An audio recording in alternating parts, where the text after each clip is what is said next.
अचानक ओटीपी आना बंद हो जाए, इंडियन सिम डीएक्टिवेट हो जाए और उसी नंबर से आपका bank account, UPI, tax portal, investment account और डीजी लॉकर जुड़ा हो, तो विदेश में बैठे बैठे पूरा फाइनेंशियल एक्सेस रुक सकता है।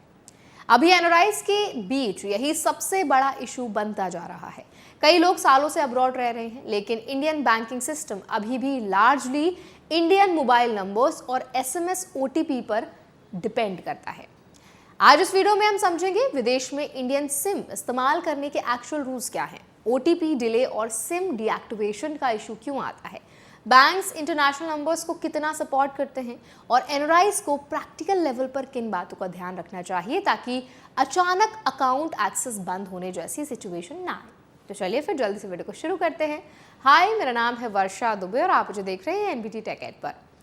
विदेश जाने के बाद ज़्यादातर एनआरआईज ऑनलाइन ही अपने Indian bank accounts, investments, taxes और यूपीआई हैंडल करते हैं, लेकिन प्रॉब्लम तब शुरू होती है जब किसी ज़रूरी ट्रांजैक्शन के दौरान ओटीपी नहीं आता। इंडियन बैंकिंग सिस्टम अभी भी डोमेस्टिक मोबाइल नंबर्स पर हेविली डिपेंडेंट है, यानी banking verification, KYC updates, income tax, portal access, DigiLocker, EPFO और कई सर्विसेज में इंडियन नंबर बहुत इंपॉर्टेंट रोल निभाते हैं। इसी वजह से बहुत सारे एनआरआईज अपना इंडियन सिम एक्टिवेट रखते हैं, लेकिन यहाँ सबसे बड़ा इशू मेंटेनेंस का आता है। बहुत से लोग इंडियन नंबर सिर्फ ओटीपी के लिए इस्तेमाल करते हैं। लंबे समय तक यूसेज ना होने पर टेलीकॉम कंपनीज नंबर डीएक्टिवेट कर सकती हैं। एक्सपर्ट्स ने यह भी बताया है कि इनएक्टिविटी की वजह से सिम बंद होने का रिस्क लगातार बढ़ता है। ऊपर से international roaming charges, delayed OTPs और फॉरेन कैरियर्स की वजह से एसएमएस ब्लॉकेज जैसी प्रॉब्लम्स अलग होती हैं। कई बार फंड ट्रांसफर या इन्वेस्टमेंट रिडेम्पशन जैसी टाइम सेंसिटिव ट्रांजैक्शंस बीच में अटक जाती हैं क्योंकि ओटीपी देर से आता है या आता ही नहीं है। अब यहाँ सबसे ज़रूरी बात रूल्स को समझना है। इंडियन बैंक्स अब इंटरनेशनल मोबाइल नंबर सपोर्ट करने लगे हैं, खासकर एनआरई और एनआरओ अकाउंट्स में, यानी कुछ केसेस में एनआरआईज अपने फॉरेन नंबर्स पर भी ओटीपी रिसीव कर सकते हैं, लेकिन ये सुविधा हर बैंक और हर बैंकिंग प्रोडक्ट में सेम तरीके से अवेलेबल नहीं है।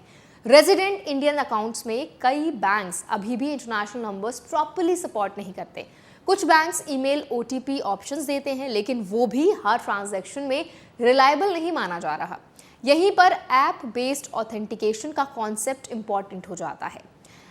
अब कई लोग जो हैं वो ट्रेडिशनल एसएमएस ओटीपी के बजाय ऐप बेस्ड वेरिफिकेशन इस्तेमाल कर रहे हैं, जिसमें पुश नोटिफिकेशन, बायोमेट्रिक्स या डिवाइस बेस्ड ऑथेंटिकेशन यूज होता है।